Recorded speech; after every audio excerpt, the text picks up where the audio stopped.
It's Monday. That means it's time for this week's pickups. Not a huge stack this week, but a really cool variety and a very, very sharp slab that I'll show you at the end.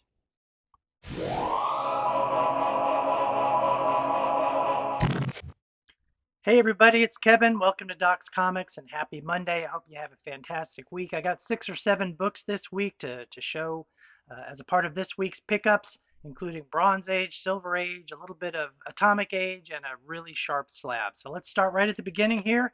You've seen these for the last couple of weeks. I managed to pick up another issue of Amazing World of DC Comics. This is issue number 11. Very high grade. This one features the supervillains of the DC universe. It's a solid near mint condition. Really happy to get this. I have a couple more coming in the pipe, and after I get those, I only have 4 more to go to finish off this series. Next up is a Silver Age replacement. This is Daredevil number 11. I had this copy, but not nearly as sharp a grade as this one. This one's a 8.5, very fine plus for sure. Nice white cover featuring the Animen.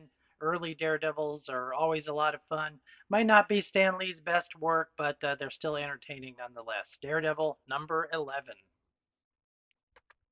Got a true golden age book here. My wife collects faucets more than I do, but I saw this online pretty cheap, so I went ahead and grabbed it. This is Marvel Family number 5, a pretty early one from about 1946. Mid-grade copy, which is very acceptable for books this age.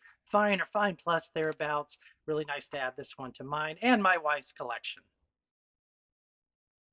Next up, I got a batch of Atlas Westerns in a lot. Mixed condition. Some of them are pretty nice, some of them not so much, but the price was right for the collective group. We'll start with this one. This is the Texas Kid, number 2.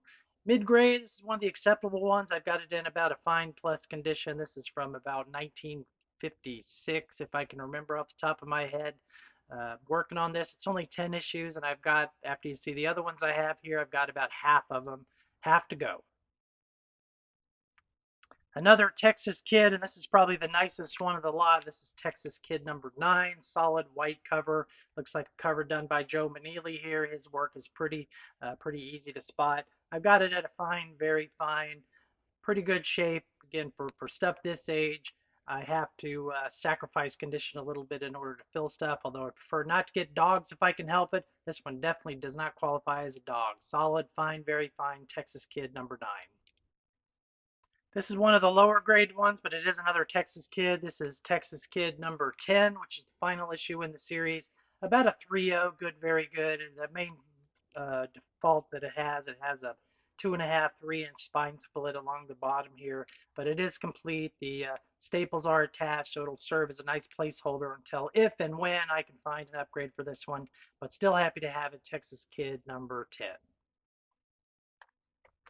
Last Atlas in the batch here, it's Wild Western number 6, another nice white cover. Unfortunately, this one is probably the lowest grade in the batch, and the big problem that it has is the pages are really, really dark, particularly the cover, brown, tan, and I fear that it's very close to being pretty brittle. I'm not going to put it to the test, but I've got it at a 3.0. I mean, structurally, it's in decent shape. It's got some sun shadows. It's got some brittle-ish